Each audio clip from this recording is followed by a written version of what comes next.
Okay, well, like we said earlier, collation will be starting any moment from now, or transmission of these figures, results, will be collated, and finally we'll be getting the results of this election that just took place, or if it's possible that it's still taking place, today, the presidential and the National Assembly elections. We also have reports where they said due to errors in the logos or on the ballot, some elections, for the National Assembly, in some areas along the state, in Edo Central, for instance, were cancelled and will be postponed to March 11.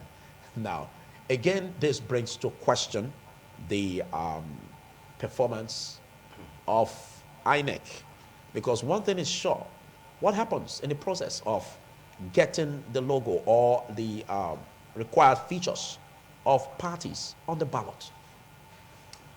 I feel it's very, very regrettable. Because even where I voted, some people complained that they had the logos of the party, but they didn't have their names. Wow.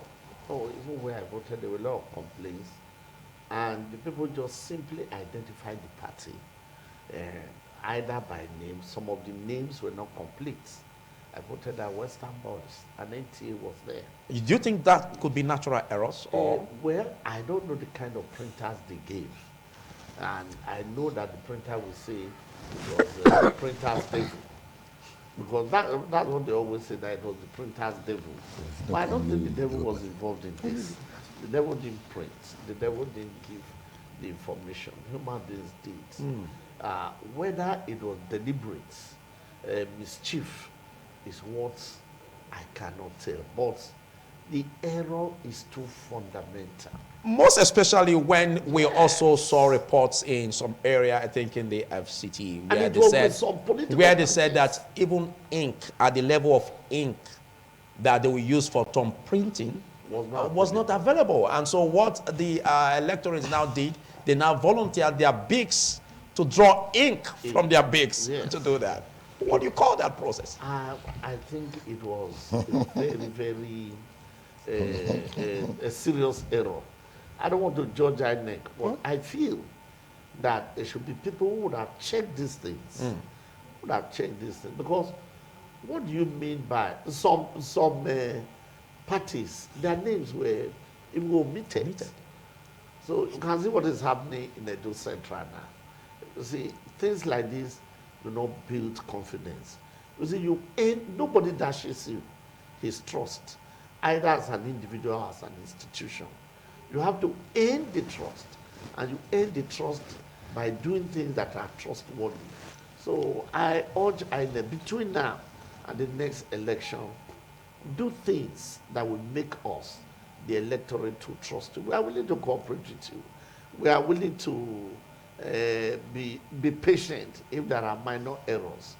But if there are very fundamental errors, like the logo of a party being omitted, the name of a party being omitted, it calls for investigation. Okay, let's take your reaction in that without attracting litigations against the electoral umpire. Yes, I want to align myself with my learned friend.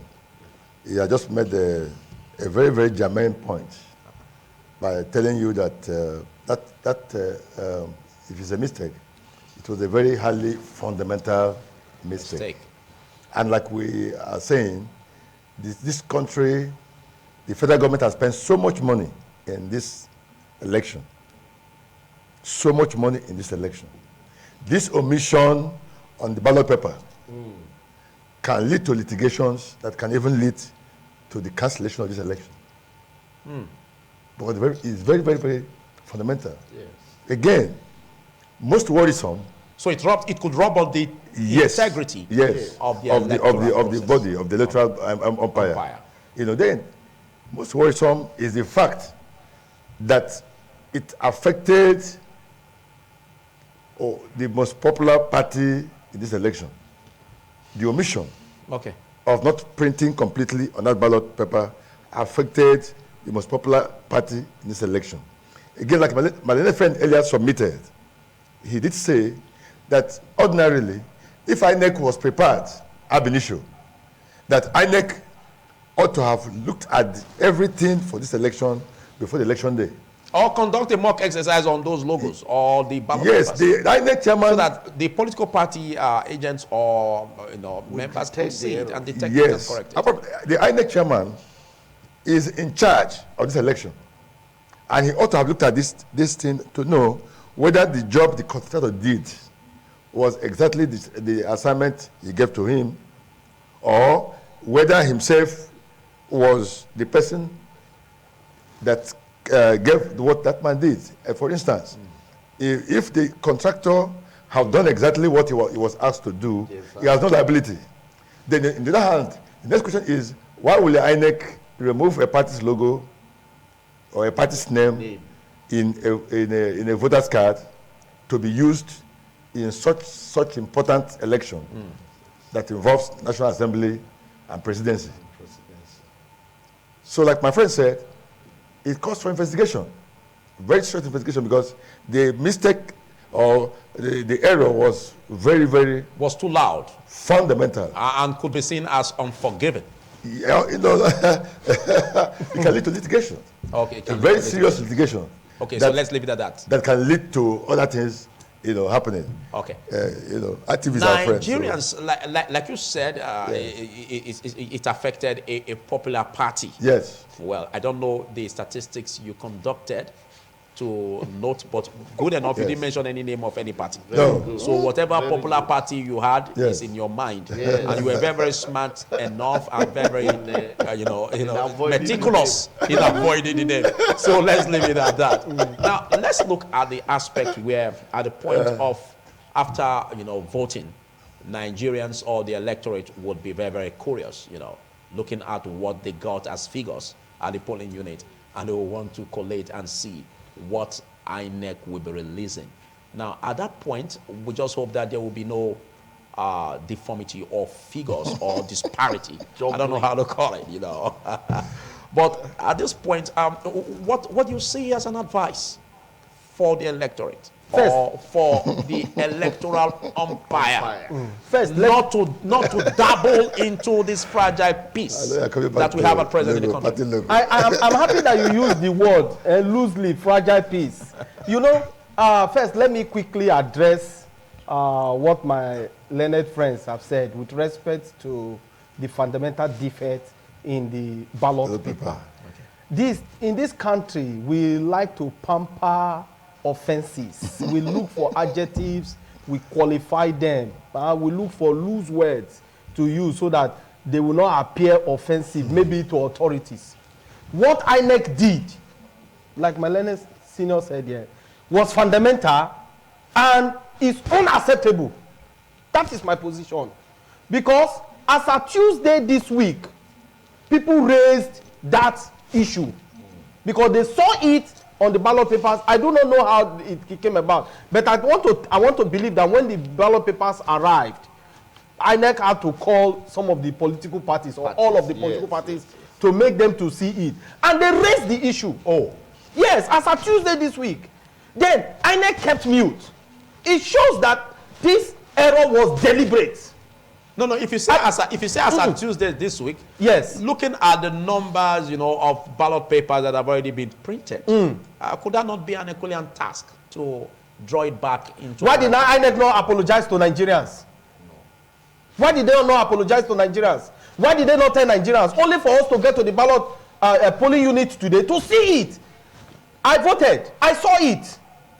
And see, for goodness sake, let us not begin to give name to things that are not so. Because the confidence some of us had on INEC is so strong, and we believed their promises made to Nigerians. But for me, just now, I do not believe INEC. Oh. Because that fundamental defect was a surplusage, was just too overwhelming to make, to the extent that you now make people to begin to look for how to identify a party of their choice. Yes. Okay. And before you know it, that now accumulated into another form of campaign at the polling units. I must tell you, people began to tell people some names, this and that, A, B, C, D, you can use to identify so political party. That was unnecessary. Okay, thank you. Oh, as we come to a wrap on this, let's take your viewpoint on, for instance, the figures that will be churned out or that will be churning out, from the collation centers. We know it's usually so when the figures are coming from the various states. Some particular states come heavy. Yes. We have that Lagos State. We have that of Kano. We have that of Kaduna. We have that of Katsina. Figures could be pouring in. Rivers State. Rivers State. Figures could be pouring in. And what's your advice? Because we don't want a situation where it gets out of hand or it escalates. My advice is this. No other agency or individual has the authority to announce results. Because there are a lot of results that are being peddled in the social media.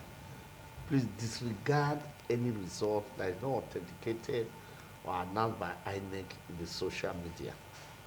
That's number one. Then number two, if there are discrepancies between what you think ought to be the results and what the result is, please don't take to violence, because violence will not do anybody good. But I also want to appeal to INEC, come straight on this issue, because people always talk of the reaction of the people was too much and all that. But I've always also thought about this. What of provocation? And the people that do the wrong thing, and we expect that the people will keep quiet. And if they react, they will not do so. I think the government has a duty to advise INEC to come straight. Let the people decide. The government cannot decide for us. And INEC can also not decide for us. We will decide who will rule us. And let that be. And don't be instigated by any loser, because some people are bad losers. Once the result favors them, they celebrate democracy. But if it does not favor them, they will tell you, that Nigeria has to come to an end. Okay. Finally, I appeal, please, if the result does not favor you, there are avenues of redress. Thank you. All right. Of course, those avenues will come to you. It's our and this is your opportunity. It's our So we advise you to also be careful in the way you bill. All right. okay. Let's take your So far, bite. they don't pay us Yes, old money. Yeah. My, All right. my submission here, final submission On this segment. here is that African nations, including Nigeria, should note that no country develops without a free, fair, and credible election. No country, develops without having an institution like electoral body that conducts election and allows the will of the people to prevail. Because when you subvert the will of the people, you end up bringing wrong leaders who cannot deliver the wishes of the people. And what brings underdevelopment in Africa is having people in power who either by mediocrity or by whatever form comes to power without the people voting into power. So the only key to development in Africa in particular is having the right people at leadership, And the only way we can have it is ensuring that there's a credible election. Okay. Just like you're also ensuring that there's a rule of law, that the rule of law is being obeyed by the people and by the government. Okay. Again, it's not a situation whereby a particular court will make an order and a particular government official, will upturn it. Okay. Again, there's need for, each arm of government to respect the other arm of government. Okay, thank you, Yes, thank you. thank Now, you. finally, let the pendulum swing to you. I can see you've been agitating to my make your only- submission. My only advice to both INEC and Nigerians is that INEC don't provoke Nigerians and Nigerians be peaceful. Oh, awesome. Thank you. Big thanks, Emmanuel, and of course, Alakwe and Greg, very, very great barristers and repute. And that's how much we can take for this segment. Don't forget, it's independent television, Nigeria Decides Live Studios. We interrogate the process and bring you updates on what is happening. Election basically will be panning out or would have been concluded in the units so far, you know, and we hope that the collation centers will be churning out the right figures, you know, in order not to disturb the peace or the stability of the present country, Nigeria. Well, don't forget, we're also going to be having this after the news, where we take the final segment on today's Nigeria Decide Live Studio on independent television.